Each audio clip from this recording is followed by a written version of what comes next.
Bien, continuamos entonces hablando de sistema nervioso vegetativo, el segundo nivel de regulación, nivel segmentario 2, es el que corresponde a las estructuras localizadas en el tronco cerebral. Estamos hablando de una red neuronal que se llama red neuronal autonómica central. ¿Estamos? Ok. Esta red localizada en estructuras de la formación reticular fundamentalmente se extiende a lo largo de todo el tronco cerebral y se encarga de controlar varias funciones ya globalmente. Si ustedes recuerdan, todos sabemos que en estructuras de la formación reticular del bulbo encontramos los centros de regulación de las funciones vitales. El centro respiratorio, por ejemplo, cualquier lesión o agresión sobre las estructuras del bulbo nos suspende inmediatamente toda la circulación, toda la respiración y morimos por asma. Pero no solamente la regulación de la respiración está allá, también la regulación de la función cardíaca, la función de la regulación de presión arterial y varias otras funciones regulatorias, ya no de una parte, de una parcela del sistema efector, sino globalmente de todo el sistema efector. Acá vamos a ver que la situación se hace un poco más amplia. Vean ustedes, hemos puesto 4 acápites de lo que se encarga esta red neuronal autonómica central. Una es el control de las respuestas visceromotoras tanto del sistema simpático como del parasimpático, lo clásico. Pero no solamente eso hace. Regula, por ejemplo, nuestra percepción y nuestra respuesta ante el dolor. Esta red neuronal es capaz de aumentar la percepción del dolor y hacerlo un sufrimiento, o de disminuir esa percepción dolorosa y hacerlo una cosa más bien banal. Y eso adaptado a las situaciones en las que el organismo se encuentra. Cuando está en juego nuestra propia integridad física, por ejemplo, la percepción del dolor se minimiza.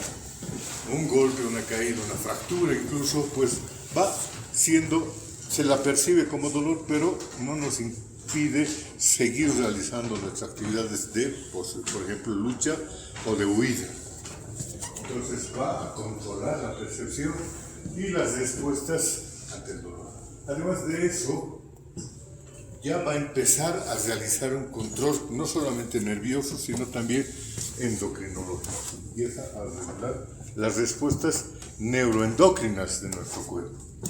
Y finalmente, también va a controlar las respuestas conductuales de nuestro organismo. Fíjense ustedes que en vez de una regulación directa sobre las respuestas vegetativas, simpáticas y parasimpáticas, ya se va ampliando las tendencias de función reguladora.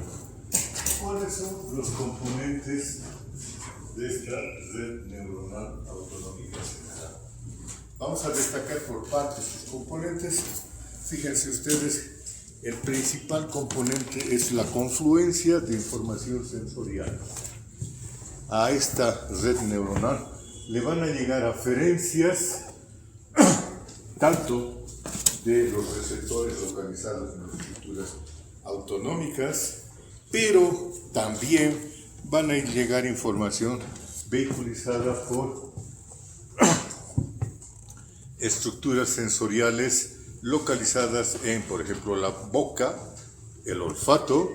Entonces va a llegar información sensorial del olfato, del gusto, va a llegar información sensorial de los receptores localizados en todos nuestros controles varoreceptores del organismo, particularmente de lo que es el árbol vascular, arterial principalmente, pero también venoso. Entonces va a confluir una gran cantidad de información sensorial de diferentes orígenes, gran parte de ellas viscerales, pero a veces también sensoriales, por ejemplo, gusto, olfato. ¿Ok?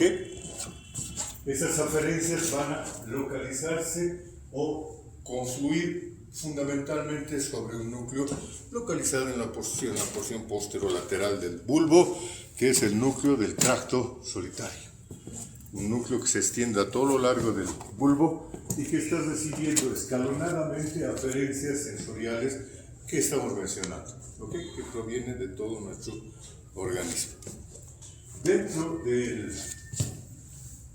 la red neuronal autonómica central vamos a encontrar otro núcleo que es el núcleo parabraquial. Núcleo parabraquial más rostralmente localizado, está en la unión bulbo, en la unión encefaloprotuberancial, que está recibiendo aferencias gustativas, somestésicas y viscerales también. Entonces hay dos grandes centros de recepción aferente. Lo novedoso de este núcleo parabraquial es que está recibiendo aferencias somestésicas de las porciones de la carcasa corporal. Entonces, esos dos núcleos van a integrar toda la información sensorial que va a permitir que esta formación reticular pueda coordinar respuestas más efectivas y globales. Los centros efectores. Hay una gran cantidad de centros efectores destinados a regular diferentes funciones. Por ejemplo, aquí tenemos algunos centros efectores de regulación de la presión arterial, de la frecuencia cardíaca, de las secreciones del tubo digestivo, de la frecuencia respiratoria y del volumen respiratorio y, por ejemplo, los flujos sanguíneos regionales, también las respuestas de regulación de la evacuación del tubo digestivo, de la evacuación de la vejiga. Entonces, nuestros centros regulatorios efectores están ahí escalonados a lo largo del tronco cerebral en estructuras puntuales de la formación reticular que se los llama ya entonces núcleos. Por ejemplo, el núcleo cardioacelerador, hay otro núcleo cardioinhibidor y así sucesivamente vamos a ver ya individualizados, separados de la masa, que es esta red, como núcleos individuales que tienen formaciones específicas.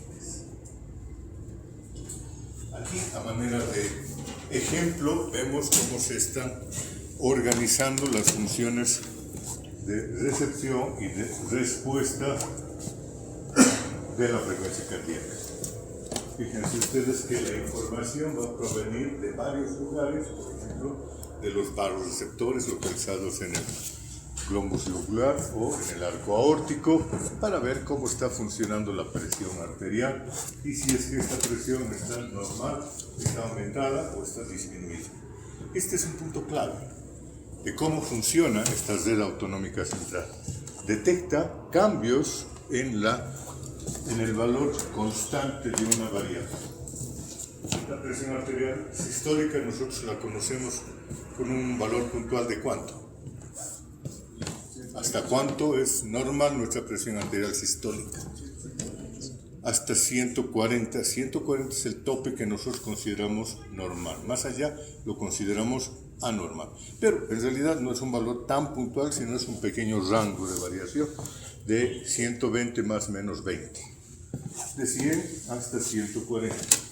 Cuando aumenta el valor de esta presión arterial sistólica, los vasoreceptores periféricos se activan y se lo informan a la red neuronal autonómica central a través de sus vías sensoriales que terminan en el núcleo del tracto solitario. Allá van a desencadenar una respuesta coordinada del centro, por ejemplo, el centro cardiorregulador de la frecuencia cardíaca. Y van a hacer que la frecuencia cardíaca se reduzca cada vez que está aumentando el valor de la presión arterial para disminuir el flujo sanguíneo y la resistencia periférica. Entonces ahí se organiza una respuesta destinada a mantener dentro de ese valor constante a la presión arterial. Al disminuir la frecuencia cardíaca por las vías eferentes sobre el parasimpático, se reduce el gasto cardíaco y obviamente se va a reducir la presión arterial. Este circuito regulatorio tan sencillo Fíjense ustedes, está trabajando en función de algo. Están trabajando en función de aumento o disminución de las funciones ejecutivas. Esto es importante. Es un paso más allá de lo que hemos visto anteriormente en lo que era la regulación de nuestras vísceras, arcos reflejos. Ustedes recuerdan, hemos hablado de arcos reflejos, todo era arco reflejo. Pero ahora este centro superior regula en función de la información que recibe de todas esos receptores viscerales y establece si están en su rango normal o están aumentadas o disminuidas y genera estimulación o inhibición de determinadas funciones para controlar esa variable dentro de su rango normal. ¿Okay? Así trabaja la red neuronal autonómica central, regulando el aumento o la disminución de la información sensorial que le lleva de la pena. ¿Estamos? Este es un punto clave en la comprensión de cómo trabaja esta red neuronal. Aquí tenemos un ejemplo preciso de los mecanismos por los cuales se produce esta regulación. Fíjense ustedes, estamos con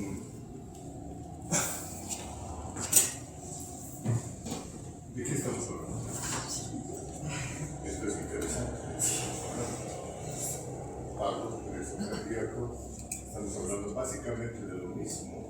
Estamos hablando de la información que está trayendo de los receptores periféricos sobre la presión arterial. Esta información, mediada por glutamato, va a activar o va a actuar sobre el núcleo del tracto solitario.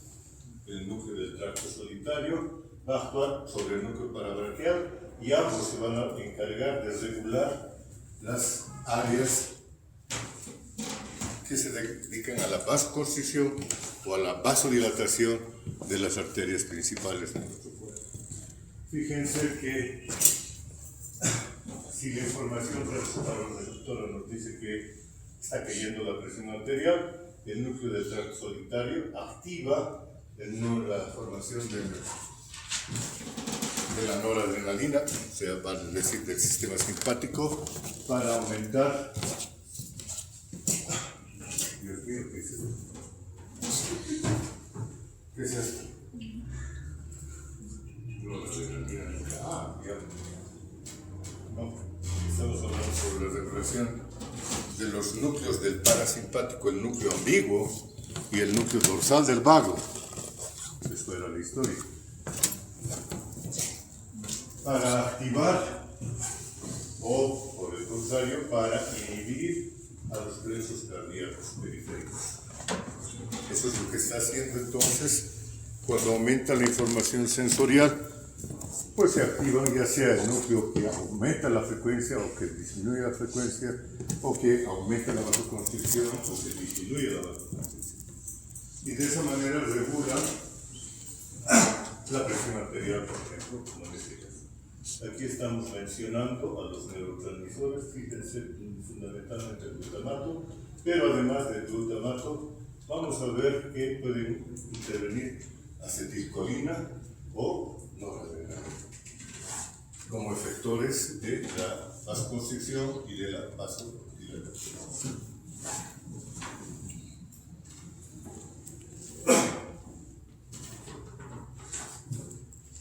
Se lo ve bastante complejo, pero en realidad estamos simplemente completando información para lo mismo, el mismo circuito regulatorio y los efectores sobre los que va a actuar. Fíjense que nosotros estamos mencionando una red cardíaca que está fuera del corazón. La hemos mencionado ya en la primera clase de vegetativo. El corazón tiene fibras parasimpáticas preganglionares que terminan en neuronas que están rodeando el corazón. Ahí forman un plexo nervioso. Pero también está recibiendo fibras simpáticas postganglionares que se van a integrar en esa red neuronal, que es una red que está fuera del corazón, es una red cardíaca extrínseca. Y dentro del corazón tenemos un sistema de conducción que se encarga de regular la frecuencia cardíaca y la fuerza de contracción del músculo cardíaco. Y esa va a ser la red neuronal intrínseca. Entonces hay fibras que van a dirigirse hacia la red cardíaca extrínseca y otras que van a actuar directamente sobre la red cardíaca intrínseca. Con el juego de estas dos redes, el corazón puede regular su frecuencia cardíaca o su fuerza de eyección sistólica. Está bueno.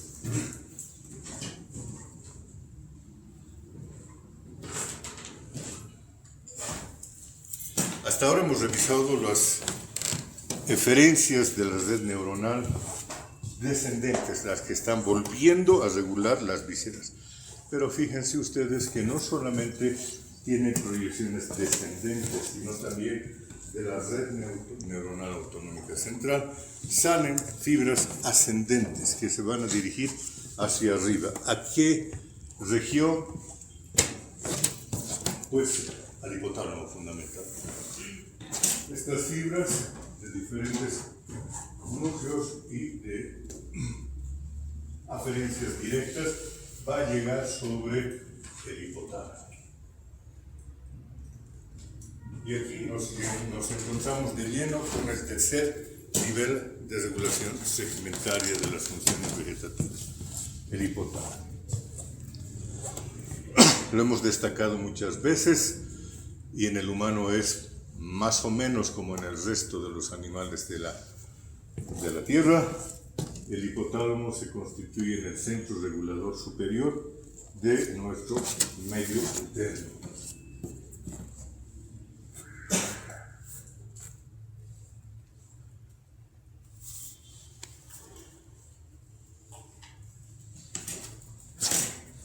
Una pequeña estructura del tamaño de una uña, 4 gramos de peso, se va a encargar de regular, por ejemplo, estas cosas. Regula la presión arterial, regula la composición electrolítica, temperatura corporal, nuestro balance energético, nuestra reproducción, nuestra actividad reproductiva, también las respuestas a emergencia, lo que es el estrés, y los ritmos biológicos. Los ritmos nictamerales es el que se refiere al día-noche. Los ritmos circadianos, lo que ocurre también en el curso de 24 horas, se activan funciones hormonales, se inhiben funciones hormonales en otros horarios, ultradianos o infradianos, de acuerdo a la duración del lapso del ciclo.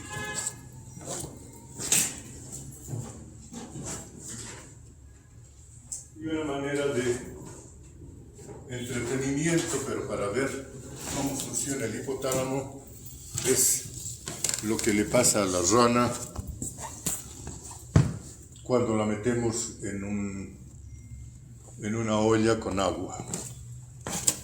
Fíjense ustedes que si agarramos una rana desprevenida que se deja agarrar y la tratamos de meter en una olla de agua hirviendo, la rana se va a defender a muerte, va a decir: no, por favor, piedad, no me hagan esto, va a saltar y intentar escapar a como dé lugar. Si de golpe queremos meterla en un agua caliente. Pero ¿qué pasa si con toda malicia nosotros agarramos la misma rana y la ponemos en agua tibiecita, como el charco en el cual ella vive? Va a entrar, va a decir: qué rico, está súper bien, aquí me voy a dar un buen baño. Pero nosotros, la maldad es esa, ponemos esa olla a una fuente de calor.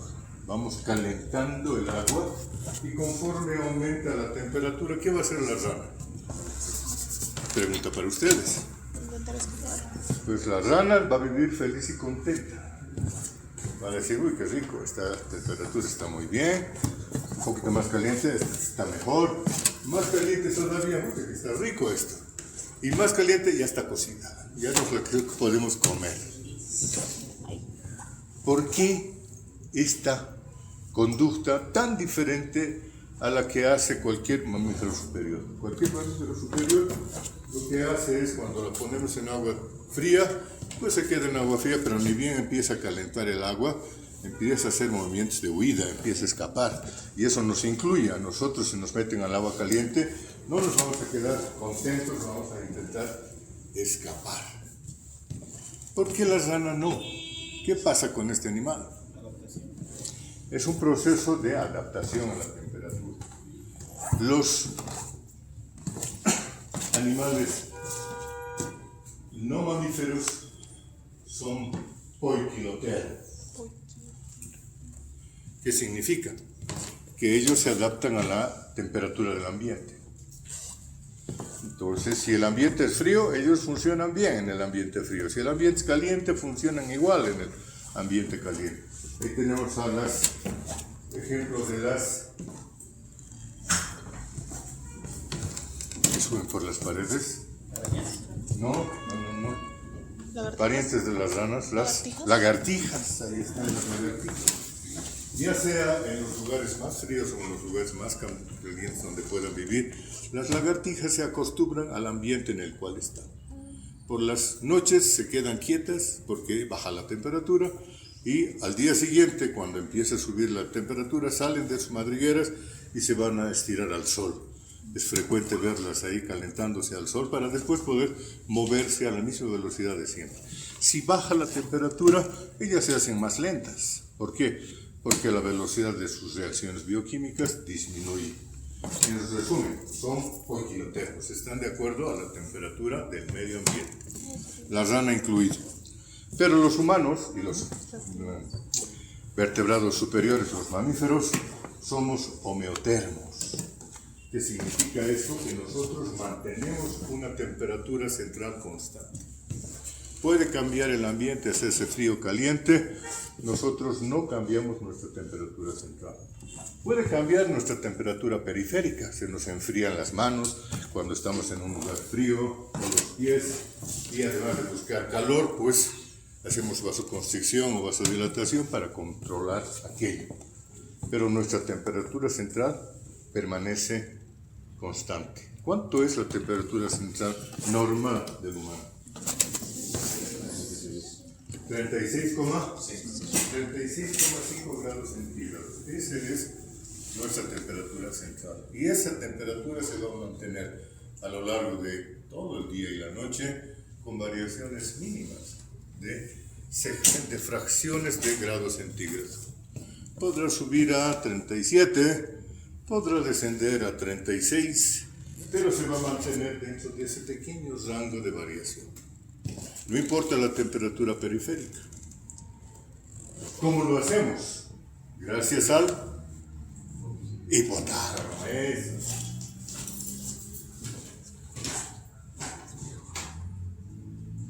Fíjense que el hipotálamo van a manejar toda la información que maneja la red neuronal autonómica central. Toda la información sensorial que está llegando a la formación reticular del tronco, va a llegar también directa o indirectamente al hipotálamo. Pero no solamente va a manejar los efectores vegetativos, simpático, parasimpático, va a manejar con toda propiedad lo que es nuestras respuestas neuroendocrinas. Las activaciones o las inactivaciones de nuestro sistema endocrino, nuestras glándulas de secreción interna y eventualmente hasta externa. No solamente esas dos cosas va a manejar también lo que son nuestras respuestas al dolor con toda propiedad, las va a regular y va a dar información para manejar nuestra conducta. Lo que estaba empezando a hacer la formación reticular con la red neuronal autonómica, el hipotálamo lo va a hacer con toda su propiedad, va a ser el regente de todas esas respuestas de esos sistemas, incluyendo nuestra propia conducta. Bien, ¿cómo lo hace? ¿Cómo trabaja el hipotálamo? ¿Cuál es la diferencia con lo que hace la red neuronal autonómica central? Lo hace gracias a una adquisición evolutiva fundamental, lo que se llama el concepto de set point. set point. Eso, si lo traducimos, sería punto fijo, punto de referencia. Set point, punto fijo, sí, pero punto de referencia es mejor. Nos da una idea de qué es lo que hace esta estructura. Es una pequeña formación de sustancia gris agrupada en un pequeño núcleo que se distribuye a lo largo de los diferentes núcleos hipotalámicos para regular el funcionamiento de diferentes sistemas corporales. Entonces acá, viendo este esquema, parece medio complicado, pero fíjense ustedes que la explicación que le estamos dando la estamos organizando en función de una balanza. Una balanza que tiene las respuestas de aumento, de excitación, y las respuestas de disminución, inhibición. Dos platillos que están balanceándose entre sí con un fiel, con una aguja que marca el punto de equilibrio. Ese punto de equilibrio es el set point. Por ejemplo, la temperatura corporal. Dentro de nuestro hipotálamo hay un pequeño núcleo que se va a encargar de controlar la temperatura corporal normal, 36.5. Las neuronas están trabajando a una determinada velocidad de reacciones químicas que son muy sensibles al cambio térmico. Si aumenta un poco la temperatura corporal, se activa el set point y activa entonces las respuestas para disipar calor. Por el contrario, si la temperatura corporal central baja un poquito por debajo de 36, activa otros mecanismos para aumentar la producción de calor. Entonces ahí funcionan los dos platillos de la balanza y el punto de equilibrio es la estructura que maneja ese punto fijo de regulación. Así trabaja el hipotálamo. Tiene diferentes sensores, diferentes núcleos set point para diferentes funciones corporales. Cada vez que se desequilibra, aumenta o disminuye la variable que está siendo regulada, se activan mecanismos a través de la propia formación reticular, el sistema de la red neuronal autonómica, para activar la respuesta adrenérgica o la respuesta colinérgica. Pero también se pueden activar estructuras neuroendócrinas para modificar otras variables ya no inmediatas, sino mediatas, a largo plazo. Por ejemplo, las respuestas hormonales. Y a través de esa doble o a veces múltiple vía efectora puede volver a devolver el valor de nuestra variable, en este caso la temperatura. Aumentado por alguna razón por una toxina la temperatura corporal, entonces se activan mecanismos de disipación y se produce vasoconstricción central, vasodilatación periférica de nuestro cuerpo para eliminar calor. Se activan también respuestas glandulares para activar a nuestras glándulas sudoríparas. Si aumenta mucho la temperatura periférica, está queriendo aumentar la temperatura central, empezamos a transpirar. Y la evaporación del agua sobre la piel hace que la temperatura de la piel disminuya. Se activan respuestas endógenas para aumentar la frecuencia o disminuir la frecuencia de las reacciones químicas metabólicas de nuestro cuerpo. Se activa nuestro sistema tiroideo para producir más calor o para producir menos calor por disminución de la actividad metabólica.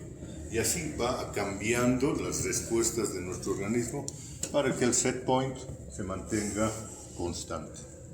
Entonces ya no hablamos de solamente un mecanismo, vamos a ver cómo se activan varios mecanismos. Mecanismos que, si los agrupamos, podríamos englobarlos dentro mecanismos de disipación de la temperatura, varios, o mecanismos de producción de calor, varios también. Y va jugando con esos dos sets de mecanismos para producir o para disminuir la temperatura. ¿Ok? Así trabaja entonces el hipotálamo. ¿Qué más sabemos de esto? La propia estructura del hipotálamo, dentro de esa estructura de 4 centímetros cúbicos, se encuentran una buena veintena de núcleos de diferentes funciones que los podemos agrupar en excitatorios o inhibitorios, o en parasimpáticos o simpáticos. Fíjense que los núcleos que están distribuidos hacia adelante estimulan sobre todo las funciones parasimpáticas. ¿Qué es lo que hacía el parasimpático? Vale decir, los mecanismos colinérgicos en la explicación teleológica que dábamos al principio. ¿Qué hace el sistema parasimpático?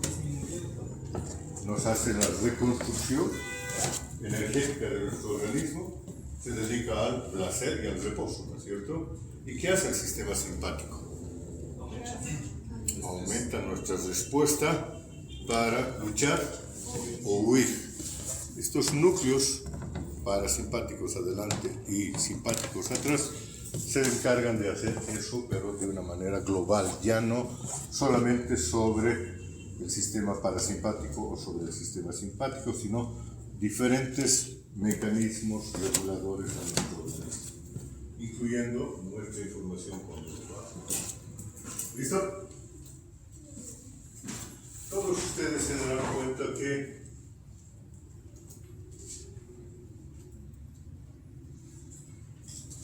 no termina la cosa ahí en el humano. En el humano tenemos un otro nivel, un cuarto nivel de regulación segmentaria, del que no vamos a hablar in extenso ahora, porque nos va a llevar muy lejos, pero es el nivel cortical. ¿Y qué estructuras estamos involucrando al hablar de corteza cerebral? Estamos hablando de las estructuras que están en las porciones mediales y profundas de nuestros hemisferios cerebrales. Básicamente, un anillo cortical de corteza cerebral que se extiende alrededor del cuerpo calloso, lo que se llama el sistema límbico. El sistema límbico es el que está directamente relacionado con el hipotálamo y viabiliza todas las respuestas emocionales de nuestra corteza hacia el sistema hipotalámico. Y a través de esas conexiones eferentes que regulan al hipotálamo, va a regular el funcionamiento de todo nuestro cuerpo en función de las emociones que nos gobiernan. Si es que nos gobiernan, porque hay gente que difícilmente libera sus emociones, está muy controlado. Su sistema límbico está regulado a su corteza dorsolateral y no reacciona emocionalmente. Mientras que otras personas o en otras circunstancias, la gente se deja dominar por sus emociones y reacciona puramente emocional. Entonces, eso va a determinar que nuestro sistema orgánico en su integridad responda de acuerdo a las emociones que estamos sintiendo. Ustedes pueden ya empezar a involucrar no solamente el sistema simpático parasimpático, sino nuestros sistemas endocrinos, manejo del dolor, manejo de nuestras respuestas viscerales, inervadas o no inervadas directamente por nuestros sistemas vegetativos. ¿Estamos? ¿Qué más? ¿Algo más? Aquí tenemos algo del sistema límbico, como está formando ese pequeño anillo, y los núcleos relacionados con esas funciones ejecutivas, los centros del placer, los centros del dolor. Y creo que con eso vamos a terminar la historia, una visión un poquito más compleja y completa de lo que va a involucrar esta respuesta y lo que nos merecemos ahora. Descansa.